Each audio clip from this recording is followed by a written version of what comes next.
From the ESPN Madison studio with Matt Hamilton, here's Jim Rutledge.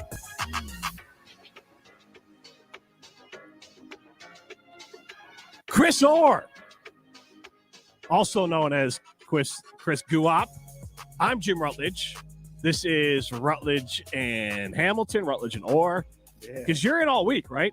No, I'm here today and tomorrow. Oh, today and tomorrow. Who's here on Wednesday? I mean, I'm here. Okay. Who else? I'm out Thursday and Friday, so I don't care what happens those days. Yeah, I'm out Friday, too. I also don't care what happens. Chris Orr leaves for the USFL on Wednesday. Hey, congratulations. Yeah, cracking skulls. You're going to play for the New Jersey Generals? Yep. All right. Go Gens. We're big Generals fans on this show. Yeah, I love it. All right, absolutely. That is our USFL team. Who else would it be? I mean, couldn't tell you another one. But That's the one. It's the only one I care about. Anybody else? It's the only one I care about. Who's your quarterback? DeAndre Johnson. Okay. You might remember him from Last Chance U.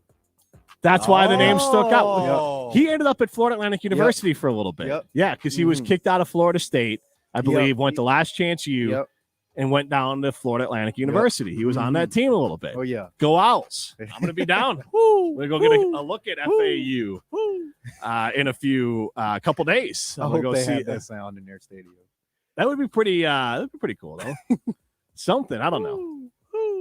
I think our claim to fame is that Leonardo DiCaprio once wore an FAU hat. He likes to rotate. He likes to rotate hats, and he wore one with the logo. That's on not it. a good claim to fame. But that's the best we got. Otherwise, no, I should say that Devin Singletary, and Trey Hendrickson. Yeah. So those are two guys. I didn't know he went there. Yeah, those are two guys in the NFL from FAU. So not quite the Badger run there, but some good players. Though. And also they revived the career of Lane Kiffin. Yeah.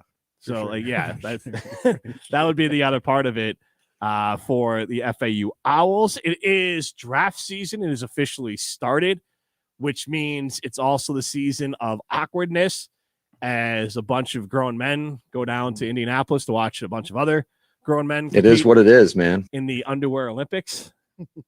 And it does. I get and don't get the appeal of it. I love the draft, but I get why the coaches and everyone's down there because the whole point of it, and again, this is Rutledge and Hamilton presented by Coors Light. Alex, if the mountain's blue, you know what to do. And that's crush Coors Light. The whole point of it is to get all the medicals in one place, have a standardized test for every player, and put them all in maybe slightly uncomfortable positions as far as, hey, you're a quarterback. You might know the throws you're going to have to make, but you're not going to be able to follow a script. They're going to throw them at you maybe out of script, and there's a little bit more real life, less of a controlled environment than pro day. So that's the point of it. Why it's on TV, I used to be way into, but now I'm like, I don't know anything. Right. All I do is see some guy run fast, and that doesn't mean anything. Yeah. It can mean a lot for a guy like Jonathan Taylor, who I think skyrocketed up the charts after his, I think, 4.40, 4.340. And that's ridiculous that people even thought he wasn't. Man, you can't run track in college and not be fast. Right. It's hard sometimes to put it together. He was running away from guys, that's too. What I'm saying. He never got caught. Right. I wonder who started that, and they should never be allowed to comment on NFL combine prospects ever again. It's the uniforms, and it's just like, it's the old YouTube video, the Bashir and the Hawkeye. Like everything, I think at times just looks a little slower because there's just not explosive plays, in the past coming out of Wisconsin. So I think it's just a preconceived notion. But that's why the combine's there. Yep. Now it's also there for networking. It's there for coaches knowing other coaches and getting, talk to some of these youngsters because maybe you might talk to a guy at the combine and maybe you don't draft him, but 2 years later they're available on a easy trade and maybe you want to get them. So it makes sense to be there unless you're Matt LaFleur, who has decided that nothing to gain from going to the NFL combine. I have no connections. That's how I ended up with Joe Barry, but hell, throw it all out the window. I'm not going to go, but that's tough. It doesn't make sense for him not to go. It's such a big networking event for coaches, even if he wasn't looking to expand his coaching tree or to hire anybody. It's a good opportunity to ask some coaches about some ideas that, you might have saw during the season. Like, hey, why did you guys switch to an even front or an over front, which is just shading the defensive lineman in different ways. But little stuff like that, which is why I'm shocked that he's not going. It shocks me that a head coach isn't going because my brother, who's a position coach, is going. Yes, and from the networking aspect of it, to your point, yes, you can ask football-related questions in a casual atmosphere. Yeah. I get Goody's there, and this is where a lot of trades start to happen. You start to kind of work out how something might be done, and some trades could be happening maybe at the end of March, but the groundwork was laid here. But then, like you said, you can learn some football things. You can learn they talk about coaches like to be at this thing because they talked about, I saw a video about Josh Allen that you saw on tape. He could sling the pill. They said when you stood next to him, down to it, he had a presence to him that even the players in your coaching positional groups and head coaches like to be around because they like to see who's the leader in that group in these positional groups and who's the leader as wide receiver, as offensive lineman, as quarterback, and all those things are lost if the head coach has an opportunity to be there.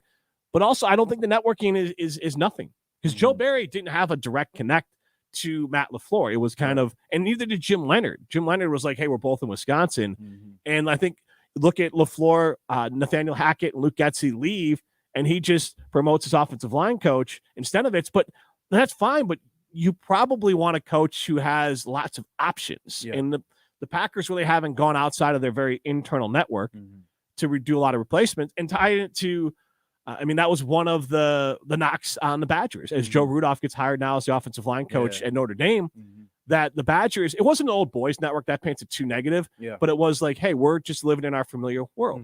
Yeah, there's like there's good and bad to that. You know, I think the good is that, you know, all the language stays the same. There's familiarity, like everybody's comfortable, you know, from the GM all the way to the practice squad.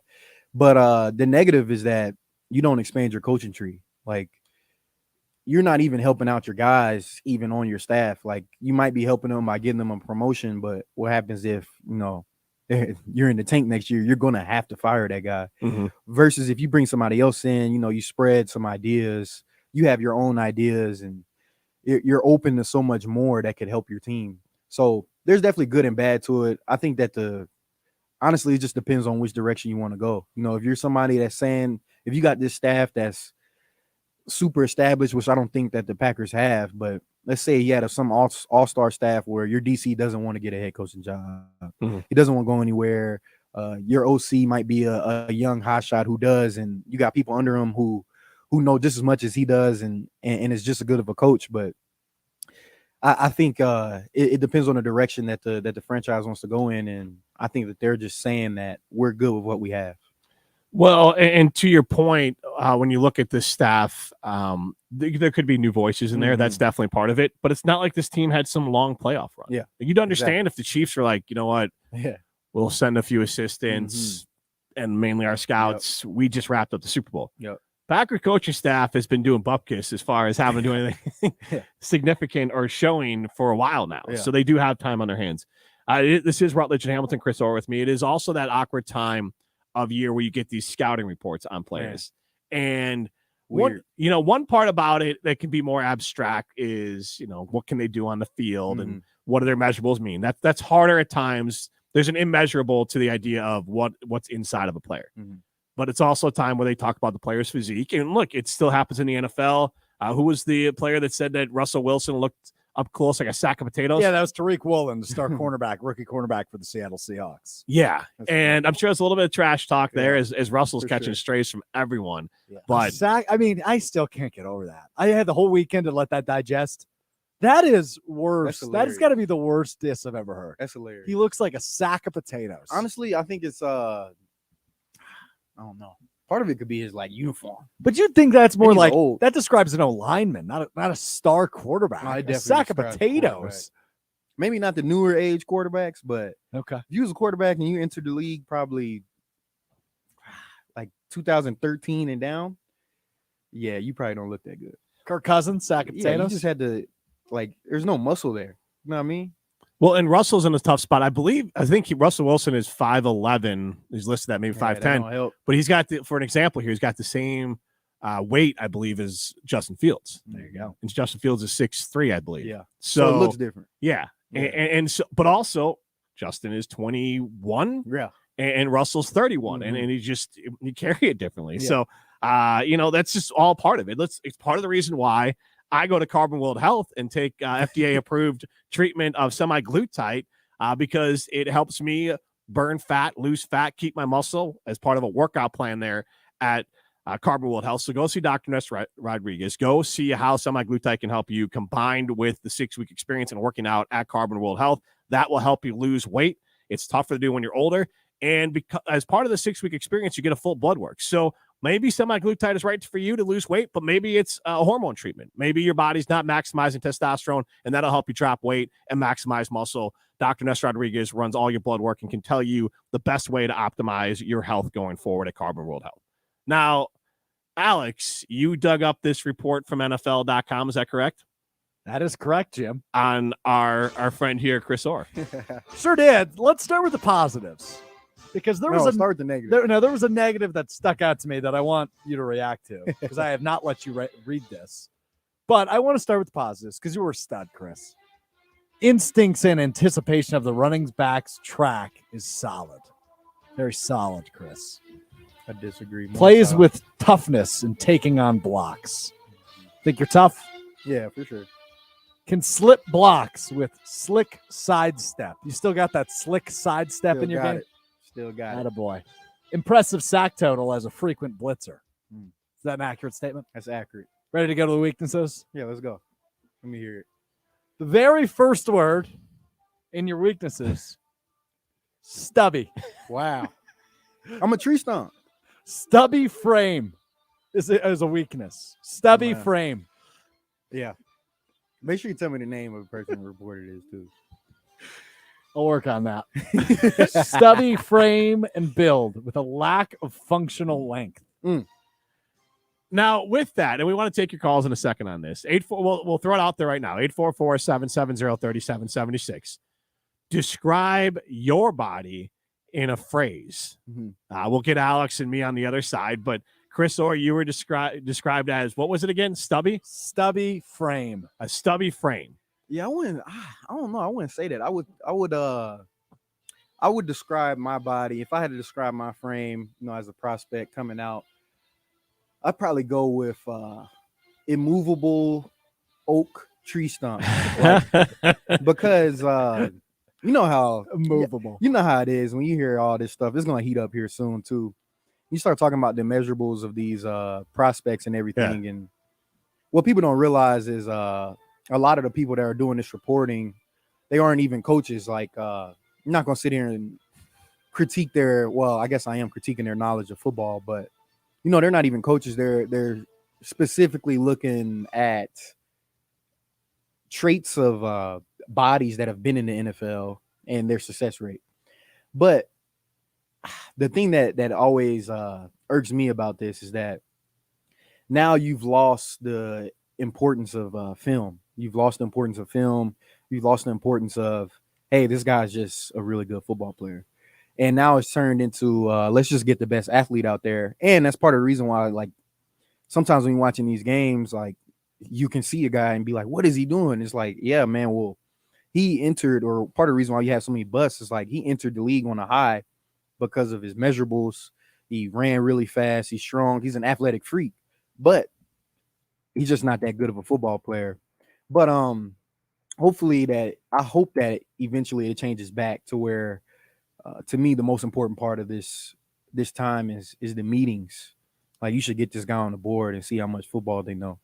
You should see how smart of a player they are, because, to be honest, that's the true difference. Like, once you get to the NFL, there's a certain amount of athletic ability that you need to have, but honestly, there's not much big discrepancies, to be honest. Like, of course, you have your outliers and some guys like, I don't know, like Nick Bosa or Christian McCaffrey, Raheem Mostert, like guys like that who are just like, man, this guy's blessed and he's super fast.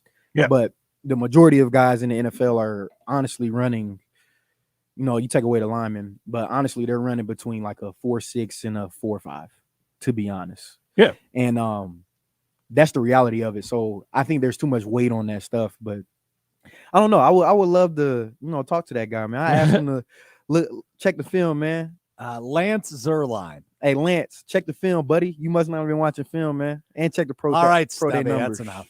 All right, this is Rutledge and Stubby, presented by Coors Light. You're listening to Rutledge and Hamilton, presented by Coors Light. Miss any of the show? Find full show podcasts free on Wisconsin On Demand and wherever you get your podcasts. That to-do list you have needs one more thing. Chill. It's an easy thing to do. Just crack open an ice-cold Coors Light and chill. Take the afternoon off and binge watch anything. Go to happy hour and stay for a couple hours. Who's counting anyways? Or hang out with just your dog because you've had enough human interaction this week. Whatever you do it with a Coors Light. Mountain Cold Refreshment made to chill. 2020 Coors Brewing Company, Golden, Colorado. Celebrate responsibly. Since J&K Security Solutions opened in 1987, our attention to detail and customer service have been our strongest assets. I'm President Jeffrey Beckman. We'll always do our best to find the most efficient and cost-effective solution to every job we tackle.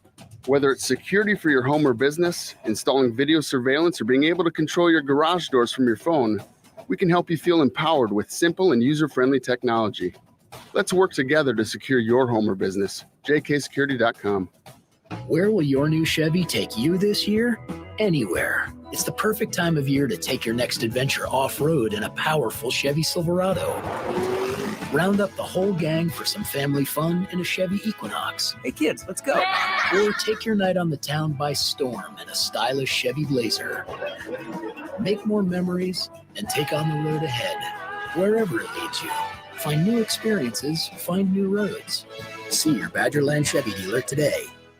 When it's time for an adventure on the open highway, one quick call to American Family Insurance gets you headed in the right direction. Our travel peace of mind package is there if you encounter a bump in the road. From roadside assistance to rental car coverage, we have you covered. Find a local agent or get a quote at amfam.com. American Family Insurance. American Family Mutual Insurance Company, SI, and its operating companies, 6000 American Parkway, Madison, Wisconsin. Goodman's Jewelers has been providing sparkle to Madison since 1933. That's a lot of great memories. John Hayes for Goodman's Jewelers. We've been caring for generations of customers, and during that time, our strengths have been trust, service, and selection. Those traits are who we are, and that will never change. Goodman's Jewelers, a destination worth reaching. 220 State Street, goodmansjewelers.com. The best is at Goodman's. What does it take to make a diamond? Extreme heat and pressure and about 1 billion years. But you can't wait that long. What do? You go to Goodman's Jewelers. I'm John Hayes from Goodman's Jewelers. There's a reason we are the Diamond Store of Madison. Since 1933, we provided outstanding service and selection to our customers, and that in turn has helped to establish countless great memories through the years. GoodmansJewelers.com, located at 220 State Street, truly a destination worth reaching.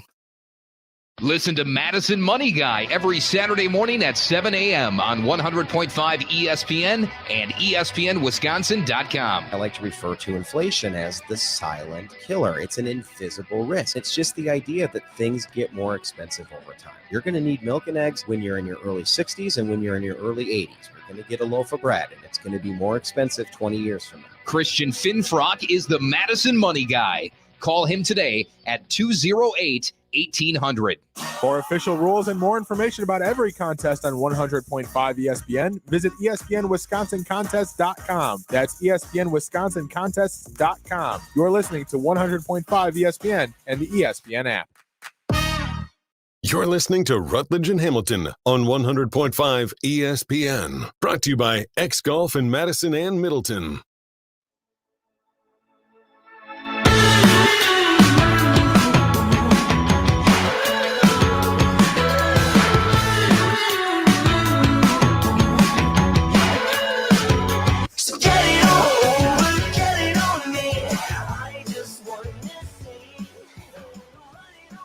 We got the, what do we call him? Stumpy? Stubby. We got Stubby Chris Orr. Stubby framed Chris Orr, according to NFL.com report on Chris.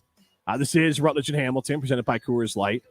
And Before we get into describing Alex Strofe as a NFL prospect, That's a laughable sentence. I'll tell everyone about winners, because even a guy like Alex Strofe can be a winner over at Ho Chunk Gaming Madison. Go be a winner. Go to Ho Chunk Gaming Madison. That is where winners go.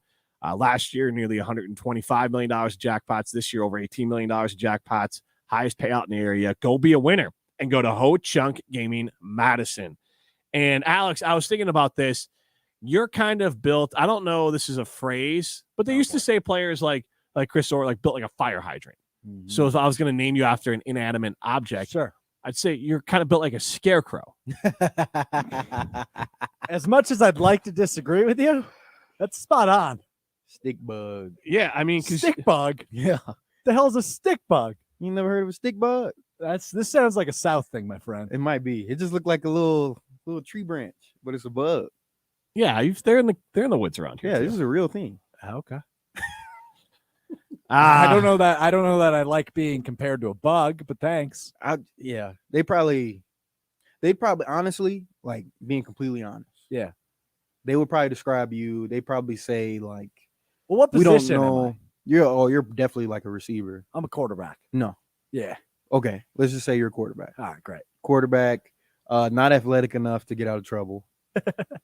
Not athletic enough to make plays on his own. Not athletic enough. Period. I don't know how your arm would be described, but I have a cannon. All right, Chris. decent arm. Yep, thanks. What I want to know what a cannon for like a regular folk thinks of. Like, I guarantee you couldn't throw it as hard as Chase Wolf, and like Chase Wolf is kind of viewed as a You've guy got with to like be a able to throw noodle the ball arm. at least 50 yards without taking a drop. Like with zip. Without taking a drop. Well, not 50. Let me go with 40. You get 40 with your toes on the line, just throwing it. I think I could get 35. I don't know that I could do 40. But like you can't duck it out there though, too. Like it should it be can't like be a duck. on a rope to 40, and like if you lofted it, maybe get to 50. I can't wait till it's nice out. Me, you, and Brad Nortman and Jim. We can go just run routes and I want to figure see out you how catch athletic a we are. punt. I don't. I'm worried about him. I think Chris, I'd if you tried break. to catch a punt. I think You I'd might break break. your nose. Yeah. Yeah, I mean, because Brad shared a story about how he cut someone's finger with the spin of the ball. Yeah, Like, it's real. Well, you cut it. He like tore it. right, Tore you're the gonna have ligaments to. in the finger. Either I think I have some old from playing flag football, like football. You're gonna have to wear football gloves, Yeah, for just to at least protect your fingers a little bit there, so we don't lose one. Excuse me? Soft. Me? If you got to put on gloves just to catch a punt. You see, you could do it no problem. Yeah, you can He catch a, pl- you yes, can catch a punt. he with played that. in the Yeah. NFL. I could catch a punt. Well, I know he played in the NFL. Did you but play he's not high a punt school returner? He's stubby. With nobody coming? You're stubby. Oh, I can definitely catch that. Did can't you get- play, you're a punt returner. Did you play high school football, Stubby. Strofe? No, I had heart surgery when I was 3, Jim. I couldn't I'm play not. I'm not. football. I just trying to frame. I wasn't taking a shot. I was saying that like it is like the ball, like a high school quarterback can put some zip on it, even a bad one. I've never played football. Okay, so Couldn't, like unfortunately, Track? I was really good at flag football as a kid. Quarterback there, threw some darts, man. Reliving the glory days over here. all right, this is Rutledge and Hamilton. The Adam and Madison chimes in. Packers coaches do significant things, Jim. Joe Barry significantly fumbled the season as a D coordinator, and then LaFleur significantly botched the offseason already by keeping him around. Brett O'Clair with two coming in hot text messages, 844-770-3776. That's talking text line. You can hop into the show. Greg Gard, you suck. I'm going to disagree with his other statement. I'd be happy with Brad Davison as the new coach. No. But also, he says Strofe is Groot. Great movies. No, he's not. He's not that strong. right. Honestly, not you'd that be more Groot since you were described as Stumpy. Yeah. Like, Stubby. What can you work out at all? What do you think? I'm going with a hard no. That would be the correct answer. I was thinking about that though. You know, I feel bad for my girlfriend because I feel like there's so Does she many. beat you There's up? so many. No, she can't. But like, you know, she's a beautiful woman, right? Very good looking. I outkicked my coverage completely, and like women of her look, like people that look like her, should be with men with like 6 packs. I was thinking about this morning, so I think I'm going to start doing crunches because I need some abs, right? Like. Like when I'm taking my shirt off, you got a beer belly and some weird hairs, right? Like we need to get me to a level where when I'm taking my shirt off, she's like, now that's what I thought I was getting. You know what I mean? 80% diet, man. 80% diet. It is. And Alex, I'll say this. I had this conversation with my wife not that long ago because she kindly says that I'm better looking now that we've men get better with age, and so Like it's a fine trade. wine, sure. It's a trade off. Not saying you get great, but you kind of figure out a haircut, a look, the clothes you want to, what you dress a little better. You have a little more money to invest in yourself, and so everything just looks a little better. And I'm not saying that goes the other way, but I'm saying is that men get, because I asked my wife, I'm like, how did you date me, let alone marry me? I was an idiot. Like, I was like 20 pounds heavier than I am. I was clean shaven at that point. I looked, I was just like a doofus. And I look back and she's like, I have no idea why I married you. But like, it evened out. Like, over time, it's like, okay, now I'm like a put together person. Yeah. But like back then, especially physically, you always look at other people's couples. You're like, how is she with him? And you have to remember, that's what everyone's thinking about you too, probably. Right. Yeah, exactly.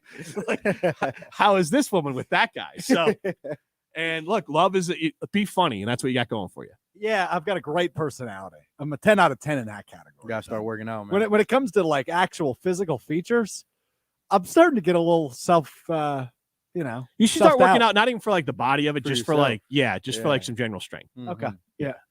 How much weight do you think you could back squat? So I used to squat.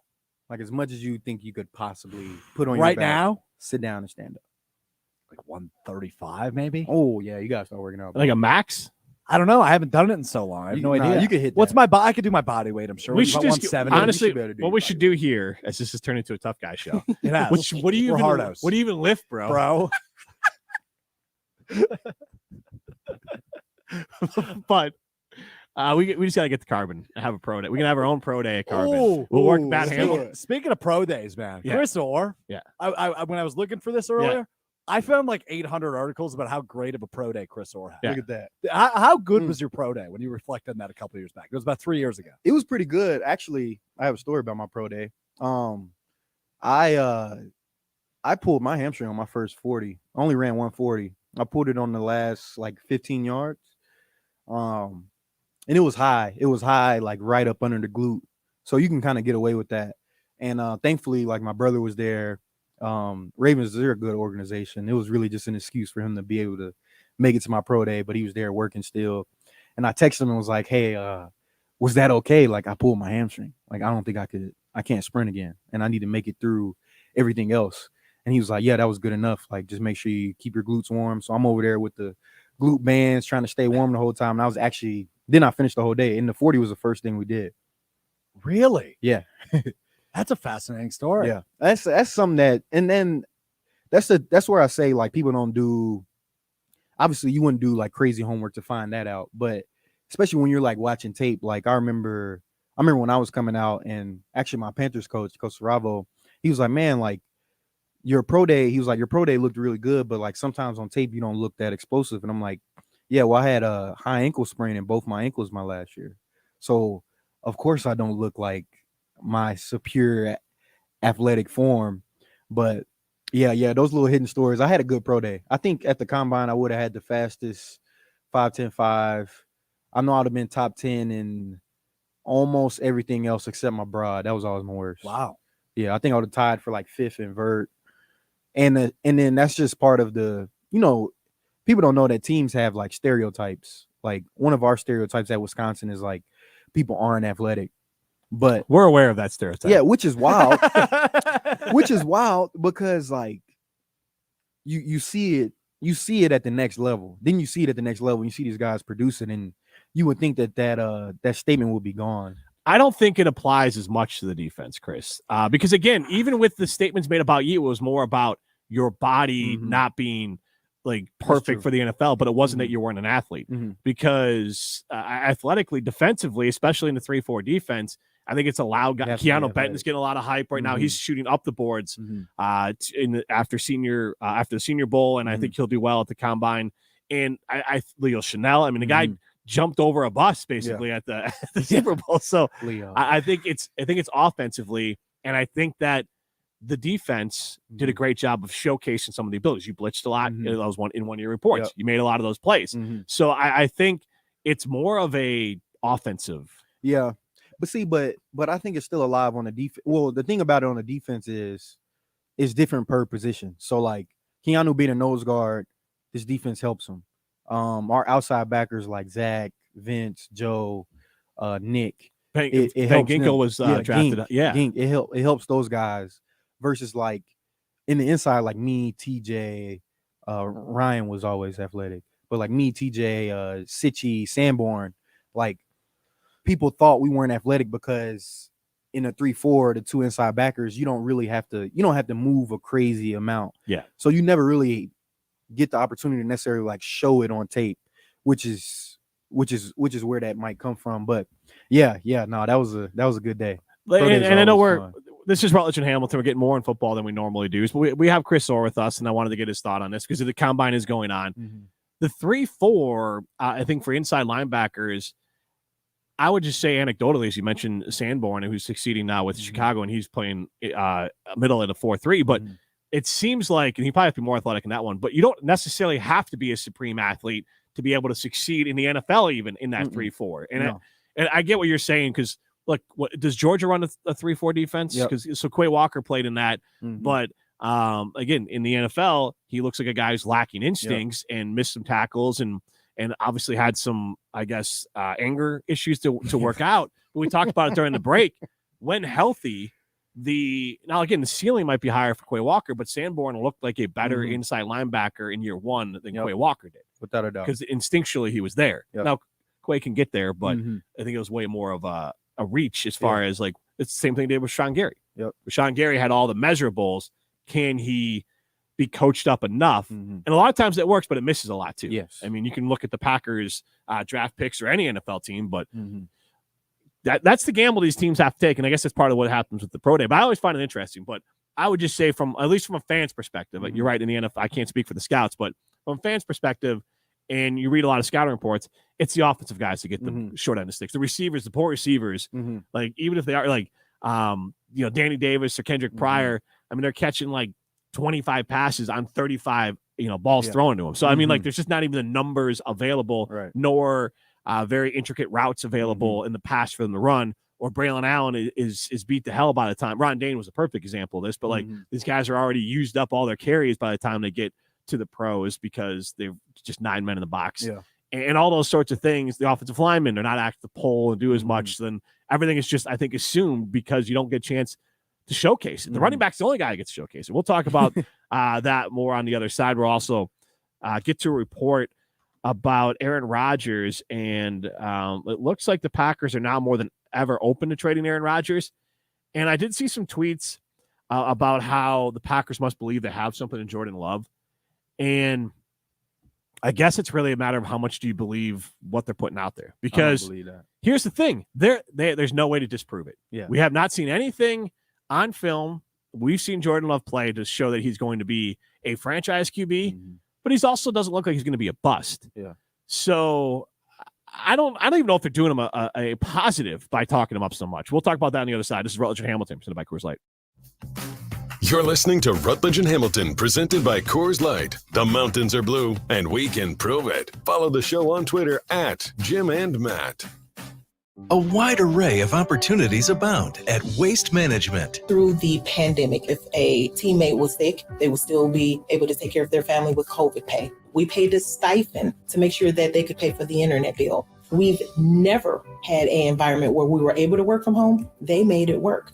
They went out and purchased brand new equipment to be able to let agents work from home so they could still generate a check. Join the Waste Management family. Just search online, Waste Management Careers. Keyshawn Johnson, Jay Williams, and Max Kellerman. Frank in Florida has some. Hey, Frank, what's up? How you doing? This is the best show, bar none, on the radio. Thank you so much for everything you do. Key is the best. Jay, Will, and Max, I'm telling you, y'all got the best show. Thank you so much. I travel every week, and I listen to you. I watch you in the hotels. The best show, bar none. Keyshawn, Jay, Will, and Max. Weekday mornings 5 to 9 on 100.5 ESPN. A new era of Wisconsin football kicks off on September 2nd, and now is your chance to be there when Coach Fickle and the team takes the field. Order your season tickets today. The 7-game home schedule includes Ohio State and Iowa matchups with a savings of up to $222 over the single-game pricing. For more information and to purchase your Wisconsin football season tickets, visit uwbadgers.com or call 1-800-GO-BADGERS. That's uwbadgers.com. Wisconsin is as hardworking of a place as you'll ever find. There's a sense of pride, community, and work ethic that's second to none. People here are tough, but even the toughest among us need help after a serious accident. At Gruber Law Offices, we won't stop fighting for you and your family. We've been here and will continue to be here for as long as you need us. Gruber Law Offices, one call, that's all. Good Karma Brands is proud to be an equal opportunity employer. Our policy is to provide equal opportunity employment, development, and advancement to all current and potential teammates. If you are an organization that maintains a job bank, provides employment information, or gives job referrals, you may request to be placed on the station's mailing list for future career opportunities. To learn more about careers at Good Karma Brands, please email careers@goodkarmabrands.com. Since J&K Security Solutions opened in 1987, our attention to detail and customer service have been our strongest assets. I'm Vice President Jeffrey Beckman. We'll always do our best to find the most efficient and cost-effective solution to every job we tackle. Whether it's security for your home or business, installing video surveillance, or being able to control your garage doors from your phone, we can help you feel empowered with simple and user-friendly technology. Let's work together to secure your home or business. jksecurity.com. A wide array of opportunities abound at Waste Management. They do whatever they can to make sure that you're set up for success, both within the career and just in your personal life as well. The benefits that are offered here are honestly some of the most insane benefits that I've ever seen. They're paying for people to go to college. They invest in the employees as human beings. I've never seen anything like that. Join the Waste Management family. Just search online, Waste Management Careers. Why are interscholastic sports called the last classroom of the day? Because they teach students important life lessons like teamwork, accountability, and perseverance. Encourage your student to participate in the last classroom of the day. Interscholastic sports in Wisconsin. You're listening to Rutledge and Hamilton, presented by Coors Light on 100.5 ESPN. Brought to you by Metro Kia of Madison, Madison's trusted Kia dealership.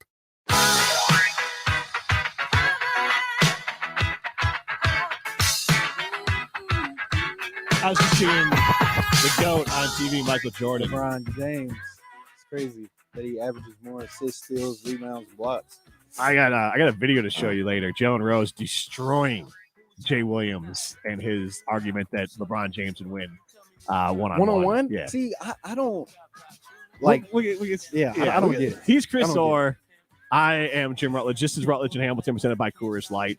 We're going to get to our Iron Jock poll question in a second. Use the promo code ESPN25 to get 25% off your order at ironjock.com. Again, ESPN25 to get 25% off your order at ironjock.com. Some great stuff there, whether it's for workout or for casual wear. They also got like performance socks, compression shorts, duffel bags. They got golf gear. I picked up a nice hoodie for my wife that should be arriving in a day or two here. So they got a lot of different things there. Use the promo code ESPN25 to get 25% off at ironjock.com. And Alex Strofe behind the glass. Alex, you just posted our Iron Jock poll question. And why don't you go ahead and read it? Well, I haven't posted it yet, Jim, but I've just about got it ready to go on Twitter at ESPN Madison, at Jim and Matt. Essentially, we're asking today, what's the most likely scenario for Jordan Love? Will he be a bust? Will he be a franchise quarterback? Will he be a Pro Bowler? Which of those three do you think is most likely when it comes to Jordan Love? As the Albert Breer report in Sports Illustrated today, which Jim will get to in a second. We want to know what you think. Where do you think Jordan Love is at in his development? 844-770-3776. Most likely scenario for Jordan Love's future with the Packers: bust, capable starter, or Pro Bowler. This is the latest report. Obviously, there was Bob McGinn like a week ago, just about now, maybe a week and a half, with reports that the Packers thought Jordan Love was the second coming.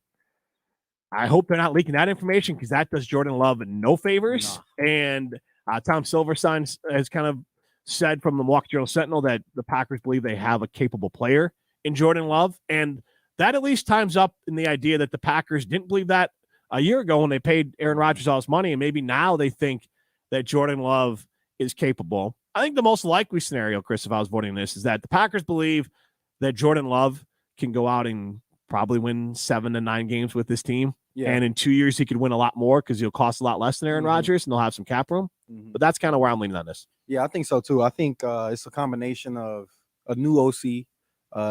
They promoted their offensive line coach, right? So, right? Yep. So I think they'll be running the ball more. I think they're going to use his legs a little more. I think their offense will probably look closer to how Philly's offense looks. And I think because of those factors and what he brings to the table as far as his talents, I think that's why. What is this question?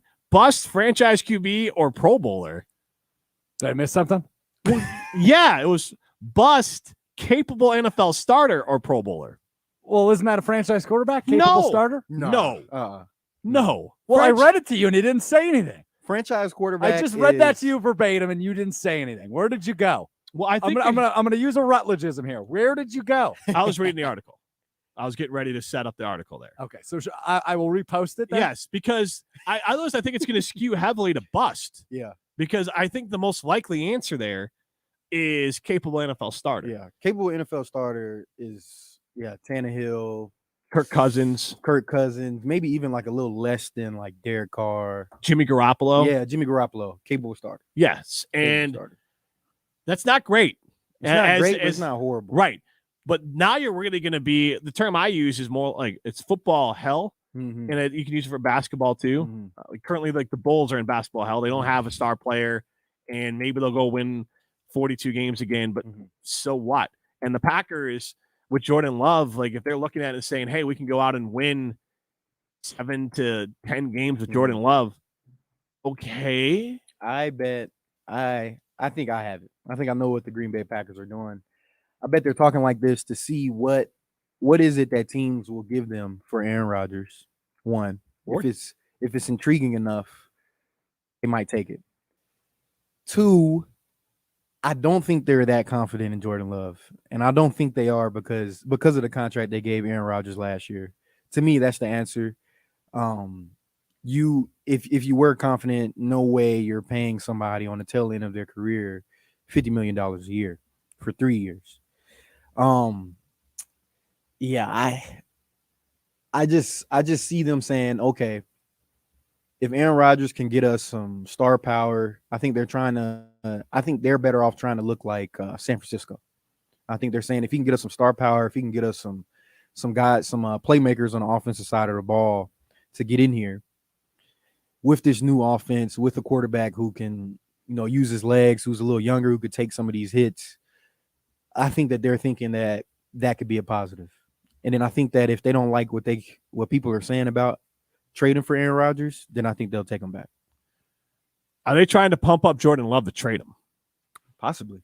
That seems to make more sense to me than anything else. Try to pump him up so you get more than a 5th-round pick. Because the Packers can believe whatever they want. You're getting bupkis. Yeah, you're not getting for Jordan Love right now. At this point. Yes. If you traded him a year ago, you're getting more. Yeah. Not a lot more, though. He'd have more time on his contract. You're still probably a 3rd, 4th. You're getting a second-round pick last year. Last year, you're getting a second round. I guess 3rd. No, 3rd. As a first-round quarterback? Yes. Yeah. Absolutely. 2 years in, I bet you're getting a second-round pick. First round quarterback 2 years in. Yeah, At that point last year, how much had he played? Not a lot. Yeah, I don't. Yeah, you're probably. Especially teams aren't dumb. They saw the Packers have to be able to look. They look Jordan Love in the eyes and said, "We're going to pay Aaron Rodgers a stupid amount of money." They did look him in the eyes. But I don't view it that way, actually, which is surprising because a year ago I would have been on your side here, right? They're pumping him up. They're where there's smoke, there's fire, right? They're trying to get rid of Jordan Love. I don't view it that way this year. I view it as they firmly and truly believe that Jordan Love has a future as an NFL starter. But why? What makes you change? Like, what have they seen between last year and this year that they didn't already know? I think they've known more. I think they see him every day. I don't. True. Which is why I'm saying they had the answer last year. Like when you say last year, you mean 2021 or you mean this past season? I mean 2021. They had the answer going into the 2022 season. They definitely had the answer because that's what happens across all NFL teams. If a guy can play. If I see you every day, I know if you can play, especially after your rookie year. Sure. And then going into that next year, going into that second year, I see if you made any type of jump. But let's keep in mind, there's something that I think is often forgotten with Jordan Love. He's 24 years old. Hendon Hooker, who's one of the top quarterbacks in this year's class, is older than Jordan Love. Don't matter. Kenny Pickett, who was the first quarterback drafted last year, is older than Jordan Love. But this is a guy that needed development. But his contract. But it doesn't matter. It doesn't matter. Yeah, it doesn't matter because the money will be different. It doesn't matter. That's true. Now he's 24, and those guys are 24, 25 coming in on rookie contract deals. He's 24, 25 exiting his rookie contract. So Right, he can but- do nothing but get more expensive. And this is an honest question that I don't know the answer to. You probably will. Mhm. A guy that has not played much at all, Mhm. hasn't shown much, as we've talked about. Mhm. How much money does he actually get in the open market? Right. I understand there's the 5th-year option Yeah. thing. We know the dollars tied to that. Yeah. But Oh, let's say the that's easy Packers answer. decline to pick up his 5th year, Mhm. and he hits the open market next year. Yep. What does that look like if Aaron Rodgers is the starter in 23? If Aaron Rodgers is the starter, he's going to get paid like a good backup, right? No, I wouldn't even think he'd get paid like a good backup because he hasn't shown enough, and he wasn't that great of a prospect coming out. Like we were talking off air, if he was Andrew Luck as a prospect, Sure. when he was coming out, Sure. and he hasn't played up until this point, they definitely would have already traded him, or they wouldn't have signed Aaron Rodgers back because that capital would have been amazing, and he would have actually got paid like a really good backup if he hit the market right then and there. But now he's going to hit the market as somebody who hasn't played, and he weren't that good of a prospect coming out. The best thing that he has is that he was a first-round pick, so he's going to for sure get more opportunities. But like he's having a career of like a 6th-round guy. You know what I mean? Absolutely. I want to ask Chris these two questions on the other side. How much can you improve without game reps when you're a quarterback? And Alex, misleading question there, because he's not hitting the open market. If Aaron Rodgers leaves, the Packers are picking up his 5th-year option. I which said if means- Rodgers is here. Right, but I'm saying, but that's not what when we're talking about Jordan Love not working for the Packers. What I'm talking about is Jordan Love. If he stays, he's going to get hit with a $20 million, and then all of a sudden that's escalator up. Like he's going to get $20 million in year 5, and then it's going to only go up from there if he stays with the Packers. So that's why he doesn't work with the Packers. Maybe he can be something somewhere, but again, now all of a sudden everyone else has moved in front of him. These other guys who are, do you want Marcus Mariota? If you're looking for a bridge QB, do you want Marcus Mariota or Jordan Love? Marcus Mariota, is not going to go out there and pee on his leg. Jim, I'm a Packers fan. I don't understand what a bridge quarterback is. He's in limbo. A bridge Teddy quarterback. Bridgewater. Yeah. That is it. It's in his name. Teddy was my- Bridgewater is a Yeah. bridge quarterback. Teddy was my quarterback. So so Teddy was between Cam Newton. Are we franchise. Teddy fans? Oh yeah, I love Teddy. Yeah. I love Teddy. He Cam Newton was a franchise quarterback, there for a long time, just left. Now you got a new staff coming in. You bring in a vet that has some experience, has had some success, capable starter like we were talking about. You bring him in, you got a young team, see what you can get out of them. And you're really trying to land somebody that next offseason, or maybe even 2 or 3 years from there. You drafted a young quarterback who's not ready to play yet, but eventually is going to be better than Teddy. That's a bridge. But like Jordan Love's in like limbo right now. His career is like limbo because he hasn't played enough in order to where other teams will actually want to go get him. He wasn't that good of a prospect, like I said before, and he's really young. Like you're inexperienced. Like you don't bring anything to me. Like I'm taking Hendon Hooker, somebody with all this promise and upside, somebody I can get my hands on first, versus a guy who's been tainted by another organization who hasn't played just because he's 24. And like confidence is the biggest thing in the league. Like they're probably already thinking like, hey, this guy's confidence is probably shot. And that's probably why he hasn't really made any type of push, because if, like we were talking a few shows ago, if the Packers have Jalen Hurts with them and Aaron Rodgers is there, the heat is what lets the rest of the league know how good this backup quarterback is. If there was heat on Aaron Rodgers, even him being who he is, that would let the league know, all right, Jordan Love must be a player. And since there isn't any real heat, even though you have a legend there, like this is what happened with, just like New England with Jimmy Garoppolo and Tom Brady. You have a legend, then you got this young quarterback who blows up the world, and you're like, somebody's definitely going to want him. Jordan Love hasn't done that. So he's in a weird spot. That's a really good comparison. Jimmy G is a good comp because Jimmy Oh, G yeah. is a league average QB, and everyone thought maybe he was second coming. This is Rutledge and Hamilton, presented by Coors Light. You're listening to Rutledge and Hamilton, presented by Coors Light. Miss any of the show? Find full show podcasts free on Wisconsin On Demand and wherever you get your podcasts. Hey, Matt Hamilton here to tell you about Ridgetop Exteriors. They provide the best quality roofs, siding, windows, and doors expertly installed and at an affordable price. Trusted and recommended experts here in the area. They consider customer service to be their number one priority and strive to exceed the expectations of homeowners they serve.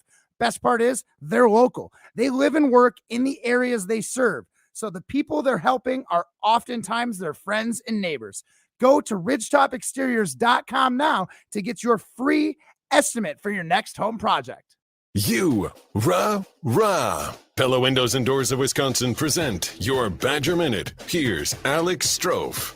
There may be snow on the ground, but now is the time to get excited about enjoying the outdoors on luxury patio furniture. Let the trained staff of the Bruce Company help you bring your outdoor dreams to life. The Bruce Company, your outdoor living experts. 43 years ago last week was the miracle on ice when the United States men's hockey team topped the Soviet Union. Former UW Athletic Director Pat Richter and host of the Pat Richter Show Saturday mornings at 8 on ESPN Madison talked about one of the stars in that game and current UW women's hockey coach Mark Johnson, who Richter hired in 2002. Certainly was wonderful to have a chance to interact with Mark, and he was a terrific job coaching, and he's the right person for that women's program, and is just a great representative of the university. Lock in your prices at Pella Windows and Doors of Wisconsin by February 28th and get 0% interest for up to 48 months. Visit PellaWI.com. Jim Rutledge here from Rutledge in Hamilton, weekdays 2 to 4 on ESPN Madison. Listen to Matt and I every Thursday at 2:45 for your chance to win some booze. And continue to listen for your chance to win the grand prize of throwing back a drink with the Rutledge and Hamilton crew. This month, we're giving away Simply Spiked Lemonade, a new line of bold, full-flavored spiked lemonades crafted from the lemonade experts at Simply. Listen every Thursday for your chance to win. Simply Spiked Lemonade, a new line of bold, full-flavored spiked lemonades crafted from the lemonade experts at Simply. Made with 5% real fruit juice that's been squeezed and concentrated, plus a little fizz. These beverages are bursting with sweet and tart lemonade flavor. Choose from 4 delicious flavors, including strawberry, blueberry, watermelon, and signature lemonade.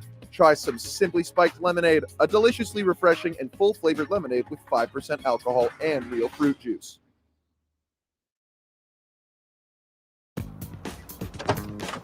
When you open up a Mercedes-Benz Sprinter van, you're opening up more than just doors. You're unlocking potential.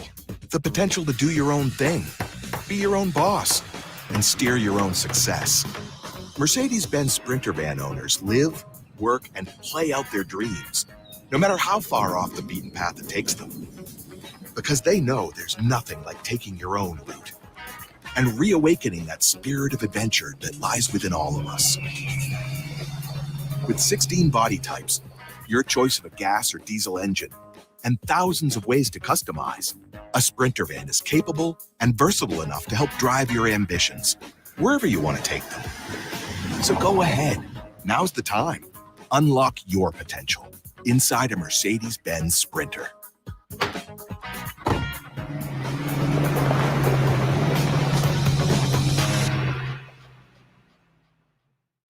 Since 1956, Holman Lindsay Paints has been making paint in Wisconsin for Wisconsin. Because of their commitment to making great paint for Wisconsinites, Holman Lindsay has grown over the years to 26 locations in this great state. Headquarters in Sun Prairie with a state-of-the-art facility, Holman Lindsay has the paint you need to make your job better. From do-it-yourself to professional, Holman Lindsay has paint for everyone. Visit one of their local locations today in Madison, Sun Prairie, Middleton, and Janesville. You're listening to Rutledge and Hamilton, presented by Coors Light on 100.5 ESPN. Brought to you by Ridgetop Exteriors. I need your love. You got me burning up. I think I'll call you Mrs. Fahrenheit.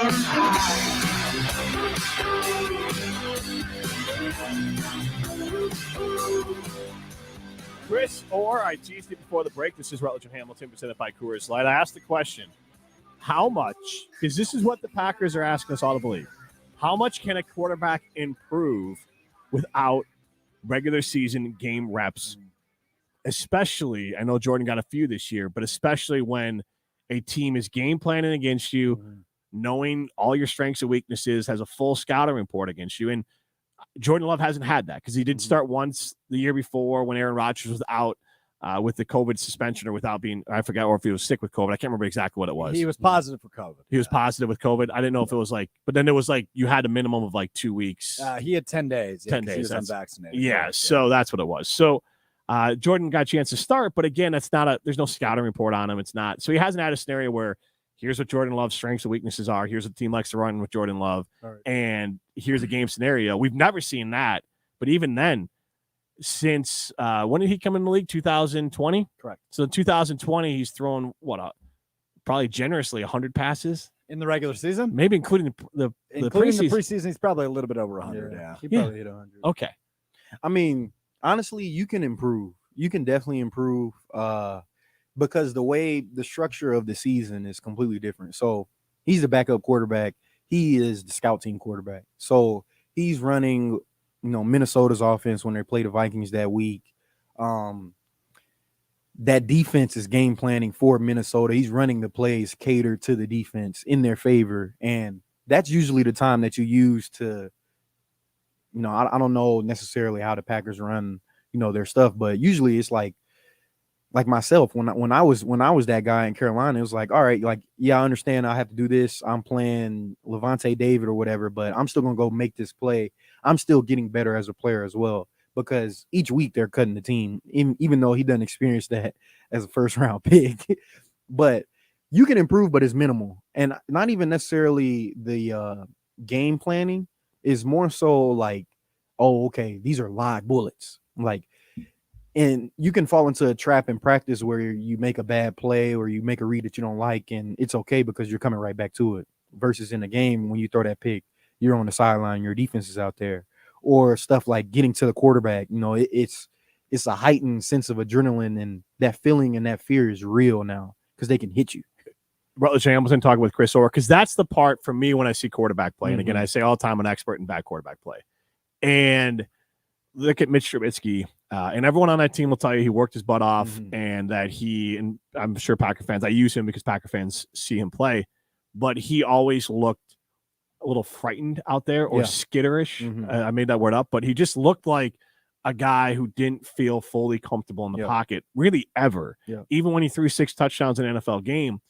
And you just hoped at some point that would smooth out. But I always think of the playing NFL and the quarterback is kind of like the Matrix, where it's like at one point you get the moment where you say, I know Kung Fu. And then later on, when you actually can be the guy, you get the moment where you stop all the bullets and you throw it down.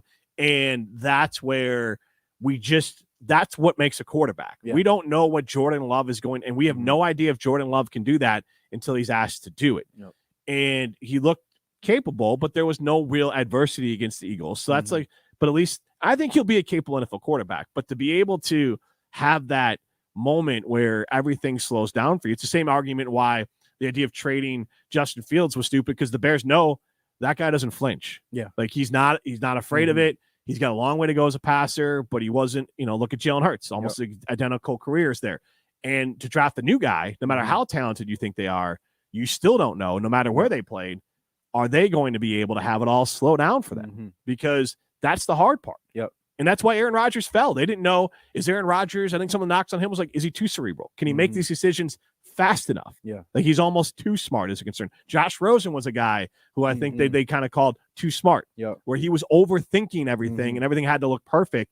And Aaron still kind of tracks into, he doesn't throw a lot of picks, but it's not necessarily a fair knock on him. But once in a while, people are like, the top quarterbacks throw like 10 to 13 interceptions with you only throw 2, but is that a detriment because you don't let it fly once in a while and just make a play? That's where the term like poise comes in. And people always think it's just being calm. And it's not necessarily that. It's more so that, all right, when something good happens, do you get too high? When something bad happens, do you get too low?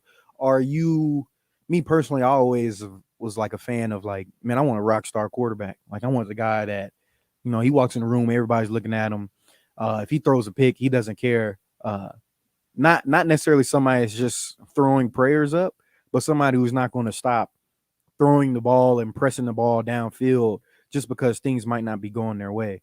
So that's probably the only difference. The only difference is like, okay, how do you perform with live bullets? But what they can tell in practice, they definitely get a glimpse of that. You definitely get some type of understanding of how you might react to bad or tough situations, or are you just panicking in practice? If you're panicking in practice, then I know I can't put you in the game. And to be honest, like, I think that's what the answer is with Jordan Love. I think they're seeing enough in practice that they're like, yeah, this guy is not ready, like, at all. But at the same time, like, everybody has some type of motive for why they're talking a guy up or talking somebody down, whatever the case is. Every team always has a motive for it. Every team does it. Back in the day, it used to be you put a guy on IR just to hide him, so so nobody can pick him up because you want to steal an extra roster spot for this week. So I would advise everybody not to read too deeply into anything that you hear from a team when they're reporting on a guy, good or bad, because there's always some type of motive to it, for sure. This is Rutledge and Hamilton. I'll share this new Badgers. I love this new Badgers cornerback coach, Paul Haynes, who was on Minnesota's staff last 3 seasons. The Badgers poached him. Was asked about getting the axe back, and he says, "We're getting it back." This is Rutledge and Hamilton, presented by Coors Light.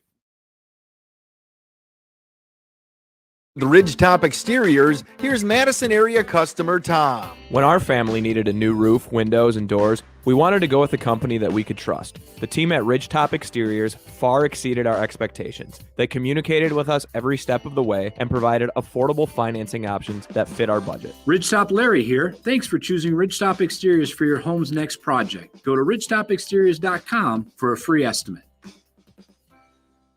Hi, this is Dennis Summerall. Join us every week for Zimbrick Honda's Prep Mania on Good Karma Brands radio station. 100.5 ESPN, WTLX, Monona, Madison. Broadcasting live from the ESPN Madison studio, this is your Metro Kia of Madison Sports Center. Yeah, it is, and I'm Alex Strofe. Your Sports Center update brought to you by the Green and Gold Fix podcast, home to the best Packers conversation from ESPN Wisconsin. Subscribe, rate, and review the Green and Gold Fix podcast on Apple Podcasts, Spotify, Wisconsin On Demand, or wherever you get your podcasts. We start in the world of college basketball, where the Wisconsin men's basketball team, rough loss yesterday on the road at Michigan in overtime. Badgers were up 3 late, but Michigan center Hunter Dickinson nails a late 3 to send it to overtime, and it was all Wolverines in the extra period. The Badgers have 2 games remaining in the regular season ahead of the Big Ten tournament next week, and right now they are firmly on the bubble. Elsewhere in college basketball, the Marquette Golden Eagles, a perfect week last week, now ranked number 6 in this week's AP poll. That is the Golden Eagles' highest ranking in the AP poll since 1978. 45 years ago. Continued coverage on all things college basketball over at ESPNWisconsin.com. Rutledge and Hamilton continues right now. Metro Kia of Madison, Madison's trusted Kia dealer. Stop into Metro Kia on the east side of Madison or visit metrokiaofmadison.com. You got the show. Everybody's ego takes a shot on this show. This is Rutledge and Hamilton with Jim Rutledge and Matt Hamilton, presented by Coors Light on 100.5 ESPN. Guap. Yes. He was subbing for me while I was out at Nationals, winning national championships. His name is Chris Orr. His Twitter's just Chris Guap. Oh, okay. Not a different person. I thought it was Two different favorite moments. Broadcasting live from the ESPN Madison studio with Matt Hamilton, here's Jim Rutledge. We'll get back to the Packers and the implications of the Sports Illustrated report that says the Packers are more ready to move on from Aaron Rodgers than they ever have before. And they say that's in part because Jordan Love. Now, that's good. That's good optics from the Packers. And again, if you're just tuning in, I like to pull back the curtain. That means the Packers are feeding this information to Albert Breer from Sports Illustrated. I mean, that's how these reports work, and it's probably Goody feeding it. I know when I was in Miami, I think it's past, the statute of limitations is passed. Rick Spielman was the source for all the top reporters in Miami, and he was the GM the assistant GM for the team at that point. So they're the ones that are going to give the information because they understand that the media can be a tool. Yep. And that's how, it can work out here. But I wanted to talk Badger basketball in a second here, and I want to throw up an Iron Jock poll question. 844-770-3776. Which Big Ten team do you hate the most? Michigan or Iowa? I think it's really those two because Minnesota they're kind of pointless right now. They're not good. Minnesota. Well, in basketball, you mean? Right, in basketball. Oh, okay. In basketball. Okay. Michigan or Iowa? 844-770-3776. And we'll post the question like this, Iron Jack Bowl question. Which basketball program do you hate more as a Badgers fan? Michigan or Iowa? 844-770-3776. I asked it because Fran McCaffrey had some moment of, I don't know if it was a stroke or what he was doing, that he decided to, was it Michigan State game? Is this where they were? It was in Iowa, and Fran McCaffrey this weekend decided to leave the huddle during a timeout and just stare at an official who was on the baseline. He was maybe 10 feet away from him. This was the Michigan State game that Iowa did win, unfortunately. And then the official came closer, and then McCaffrey took a step closer, and then they both walked away because neither one of them were really looking for that smoke. But still, it was like, Fran, and I think this is overblown at times, but you are a leader of men. What are you doing? Right, exactly. I hate Iowa. That alone, what are you doing? You're losing your mind. You've lost it. First of all, what are you going to do to the ref? What do you think you're going to do to the ref? Right. Do you think you're intimidating them? Like, if I'm that ref, I'm like, oh, okay, this game just got a lot harder for you to win. Like, that's another thing that people don't realize when they watch some of these games and they say, like, oh, it's rigged, and you see those, like, late calls or something like that. What you don't see is that coach, you need to hear some of the things that coach has said to this ref all game long. And now that it's in the final moments and this is still a foul or the call is correct, it's still by the book, it's a correct call, even though it's something that's like, oh man, you can't call that in the last 2 minutes or whatever. That's why they're getting called. Like, that's part of the reason why. Right. For sure. Absolutely. And Bo Ryan did a great job of working the officials throughout. And I think a lot of coaches do that, but I think that was one thing that Bo really was great at. Now, I look at Iowa and Michigan. So let's look at Juwan Howard. Mm-hmm. And Juwan Howard seems more genuine than McCaffrey. For sure. And McCaffrey, all I do, and I know that Juwan has the physical moment, but McCaffrey is always, I mean, I think he's got bigger sideline demeanor issues than Juwan Howard. Juwan Howard had the moment, which was bad.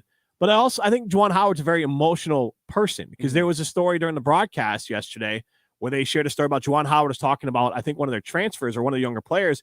And they said that Juwan Howard started crying, talking about the players' struggle to get to Michigan. And I think he just really cares about his players. Sure. And I think, look, he clearly crossed the line against Wisconsin, but I think he's a guy that cares so much. Like, it's more of controlling your emotions. Yeah. Like Quay Walker, which I forgive too. It's more of like, look, you have to be better. Yeah. But I'm not going to demonize the guy because he just has to figure out how to rope that in. And to me, that's where Juwan Howard falls. McCaffrey just seems entitled and put on. And I can't stand it. Even his kid, like Jet Howard for Michigan, seems like an entirely pleasant kid and a well-adjusted kid. His kid, Fran McCaffrey's kid, the point guard, is screaming at players during the Wisconsin game to the players where you could openly see them roll their eyes at him and throw it to another player and ignore them. Is McCaffrey an alum? Is he an Iowa alum? I don't know that one. He's got enough kids that went there right now. So, excuse me. I respect Michigan and Juwan Howard more because I definitely understand, even though he had the physical incident, I understand where he was coming from. I think that Juwan's, that issue where it came from with Coach Howard was since he's an alum, he's a Michigan basketball alum. And now that you're the head coach of that same program that you probably love dearly, you almost put yourself back into the player's shoes. You had the same pride, you had the same fight, and you're trying to even instill that pride into them. Like, even myself, working with the Badger football program, you're trying to tell guys like, man, this is how we do things. Like, I don't think you understand, like, you're a Badger, like you need to do this, like, and it's all passion and it is genuine. But Iowa, on the other hand, they're both arrogant programs. I think in almost everything that they do, they have a sense of arrogance, but Michigan's arrogance at least comes from, winning back in the day, way back in the day, obviously, and having some good players come through there. Whereas Iowa, they think that everything they do, obviously, is simple, but we just do it better than you. We work harder than you. We're smarter than you. We're more physical than you. We do all the little things better than you, and that's That's why I hate Iowa, because they think they're something that they're not, even though they get punched in the mouth. What did you tweet last week about the Hawkeyes, Jim? Just like doesn't it mean like less? To me, Hawkeye must mean like a lesser Badger. They're like a copy of the Badgers. Yeah. You know, like a copy of a copy is not quite as sharp as the original. They wish they were us. My answer changes by the day on this question. Is a really good poll. To your point, I don't hate Juwan Howard. I don't. I find it. I did for a period of time after what happened last year. But after hearing him after the Wisconsin game on Valentine's Day here and hearing the way he talked about his program and his players, and it's like, actually, that sounds like a type of guy I would want to play for. I hate Hunter Dickinson, who hit the shot last night to send it to overtime. Tough. I hate that he called Wisconsin scumbags after, and then he goes ahead and stomps on Tyler Wall's chest in the middle of the game last night. He's a scumbag, man. Michigan is a scumbag. So I voted for Michigan today just because I'm still bitter about what happened last night. But my answer changes by the day. I don't like either. But Fran McCaffrey is maybe the second biggest coach villain in college basketball right now, behind only Jim Boeheim. Yeah, Jim Boeheim, who's also a scumbag. Yeah, and a scumbag. Yes. Real quick, just wanted to tell you this. Joe Lenardi, bracketologist, who will join us a week from today on Rutledge and Hamilton, just released his updated bracketology. Yeah. Where do you think the Badgers are? Last four in still. Chris, where do you think they are? I think last four. They are the second to last team in the last four in still. Michigan still comes in the first four out. And it's starting to be unfair because Wisconsin is playing bad down the stretch. They haven't won back-to-back games since January. They are holding on to their hot start. Like, I wonder when the selection committee, I understand like this is very analytical from Lenardi, but at some point the selection committee might look at it and say, Wisconsin stumbled mightily down the stretch. Their last impressive win was Marquette. I don't know. I think it's their best win of the year, probably. Yeah. And that was a long time ago. That's not this Marquette team. Marquette currently listed as a 3 seed, according to Joe Lenardi. Right. And that Marquette team was not playing like a 3 seed then. Well, you probably hold on to the hot start, and you probably hold on to, this is going to sound bad, and I always hate when this happens, but you probably hold on to like the history of programs. Like, for sure. Like, Wisconsin's always been a team that can, like, we're poised to perform well in tournament settings because of the style of basketball that we play. Like, during the season, it might not be as exciting or anything because, we slow the pace down. It's not as many points. But for tournament play, you can play a lot of games with a slower paced game than somebody running up and down the court forever. And that's going to come into play in a tournament setting. So I think that's what it is, to be honest. No, and again, we're asking the question 844-770-3776. As a Badger fan, which Big Ten basketball program do you hate more, Iowa or Michigan? Right now, Iowa off to an early lead. I think Michigan gets better players than the Badgers, but maybe the Badgers maximize talent a little bit more because Michigan is turning out guys who are closer to all conference and NBA players than the Badgers regularly turn out. And I think Greg Gard is a great actual coach. Yeah. And I think the struggle comes in with maybe getting the play. Like, my knock on Gard is not Gard as a coach. It is Gard as a recruiter. They need better players in basketball more than any other sport. It really comes down to players. And look, Michigan's got Phil Martelli on their staff, and Martelli, I mean, he's a little bit older, but I think basketball fans my age would recognize him from the mid 2000s when he was coaching St. Joe's. Remember, they were making those runs for a couple, I think, Elite 8 runs, maybe a Final Four run even there from St. Joe's. He was Naismith Coach of the Year in 2004. Older coach, has coached in the A-10 forever, but he's Juwan Howard's assistant. And so, like, having Juwan Howard who can connect with these players and recruit and grow as a coach, and then have Martelli, who's kind of like a guard, great guard, as your assistant, really sets them up. Iowa looks like they're trying to copy like Michigan's trying to do their own thing, and they end up in the same place. They get to the same place of 19 to 20 wins. They get a little further in the tournament because I think they have better players than the Badgers do the last few years, because the Badgers haven't gotten out of the first weekend in a couple of years now. But Iowa is like trying to copy Wisconsin. So that's why they bother me more. It's like they're trying to be Wisconsin, but they can't be. Michigan's doing it their own way. Yeah, for sure. Yeah, that's why I can't respect Iowa in anything that they do. I can't stand Iowa. This is Rutledge and Hamilton, presented by Coors Light. You're listening to Rutledge and Hamilton, presented by Coors Light. The mountains are blue, and we can prove it. Follow the show on Twitter at Jim and Matt. If you're looking for a special piece of jewelry for any occasion, Condon Jewelers is always there for you. Condon Jewelers has the best selection of jewelry you'll ever find and guaranteed to have the lowest prices in the Madison area. Free shipping is always available. Visit condonjeweler.com or call 241-3406 and ask for Jim, the owner, who's at the store every day. Shop locally. Condon Jewelers, the jeweler on the east side, the jeweler on your side. I am the fittest, healthiest, and lightest I've been in years, thanks to the team at Carbon World Health. Jim Rutledge here, and I've been working with Dr. Nestor Rodriguez and his training staff for years now, and I've seen my fitness and strength increase steadily. Now I'm seeing weight loss like I've never expected, thanks to semaglutide. I'm dropping fat, not muscle, with this game-changing, FDA-approved weight loss treatment.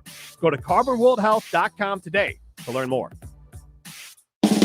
Legacy Exteriors. Just pick up the phone and let us leave a legacy on your home.